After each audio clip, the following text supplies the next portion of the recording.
নমো নমঃ সুপ্ৰভাতম শ্ৰীমদ ভগবত গীতামৃত আজি শ্ৰীমদ ভগবত গীতাৰ অক্ষৰ ব্ৰহ্মযোগ নামৰ অষ্টম অধ্যায়ৰ ৪৪ সংখ্যক শ্লোক শ্লোকভাগী হৈছে এনেধৰণৰ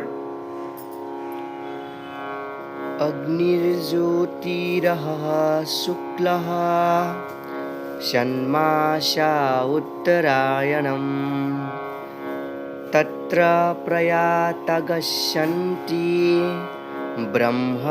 ব্ৰহ্মবিদো জনাঃ। এই বিশিষ্ট শ্লোকভাগীৰ বক্তা হৈছে শ্ৰীমদ ভগৱত শ্ৰীকৃষ্ণ। শ্লোকভাগীৰ অসমীয়া অৰ্থ হৈছে এনেধৰণৰ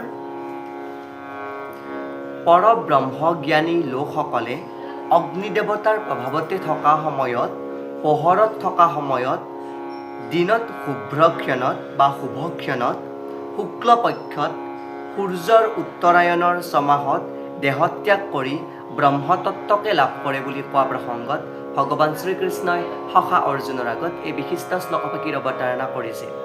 শ্লোকভাগীত যি ব্ৰহ্মতত্ত্বক লাভ কৰে তেওঁলোকৰ মৃত্যুৰ সময় ইয়াতে উল্লেখ কৰিছে যে যি পৰম ব্ৰহ্মজ্ঞানী লোক তেওঁলোকে অগ্নিদেৱতাৰ প্ৰভাৱত থকা সময়ত যি পোহৰৰ দিন চলি থাকে অৰ্থাৎ শুক্লপক্ষ আৰু যি শুভক্ষণ যি শুভ দিন থাকে, লগতে শুক্লপক্ষৰ যি মুখ্য কাৰ্যৰ যি চক্ৰী চলি থাকে তাৰ পৰা যি সূৰ্যৰ উত্তৰায়ণ গতি আৰু সেই সূৰ্যৰ উত্তৰায়ণ গতিৰ সময়ত যদি কোনোবা পুৰুষে বা কোনোবা ব্যক্তিয়ে দেহত্যাগ কৰে তেওঁলোকে হ'লে ব্ৰহ্মতত্ত্বক লাভ কৰে বুলি ইয়াতে উল্লেখ কৰিছে।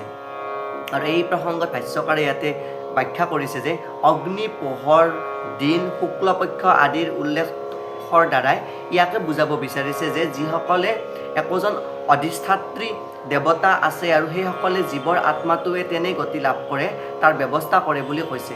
অৰ্থাৎ মৃত্যুৰ সময়তে মনটোৱে জীৱক এটা নতুন জীৱনৰ ফালে আগুৱাই নিয়ে।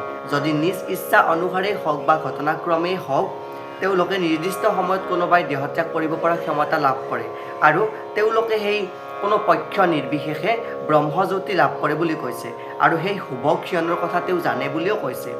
অৱশ্যে কৃষ্ণ ভাৱনা সম্পন্ন শুদ্ধ ভক্ত এজনৰ বাবে সংসাৰলৈ দুনাই আহিবলগীয়া নহয় বা তেওঁ সংসাৰলৈ অহাৰ কাৰণে ভয় নাথাকে বুলি কৈছে। আৰু তেওঁ দেহত্যাগ কৰাটো লাগিলে ঘটনাক্ৰমেই হওক বা ইচ্ছাকৃতভাৱেই হওক, শুভ মুহূৰ্ততেই হওক বা অশুভ মুহূৰ্ততেই হওক। অৰ্থাৎ ইয়াতে ভাষ্যকাৰে উল্লেখ কৰিছে যে যদি কোনোবা পৰম ব্ৰহ্মজ্ঞানীয়ে অগ্নি দেৱতাৰ প্ৰভাৱত দিনত, শুভক্ষণত, শুক্লপক্ষত, লগতে সূৰ্যৰ উত্তৰায়ণ গতিৰ সময়ত মৃত্যু লাভ কৰে তেতিয়াহ'লে তেওঁলোকে ব্ৰহ্মজ্যোতি লাভ কৰে বুলি কৈছে। কিন্তু যদি কৃষ্ণ ভাৱনা সম্পন্ন ব্যক্তি হয় তেতিয়াহ'লে এইখিনি সম্পূৰ্ণ বিপৰীত হ'লেও তেওঁৰ এই সংসাৰলৈ দুনাই জন্মগ্ৰহণ কৰিবলৈ ভয় নাথাকে বুলি কৈছে। সংসাৰত আহি দুনাই সেই মনুষ্য জন্ম লৈ বা সংসাৰত অন্য কাৰ্য সিদ্ধ কৰিব লগাৰ প্ৰয়োজন নহয় বুলিও ইয়াতে উল্লেখ কৰিছে। এয়াই উক্ত বিশিষ্ট শ্লোকভাগীৰ সৰল গুণাৰ্থ। ধন্যবাদ।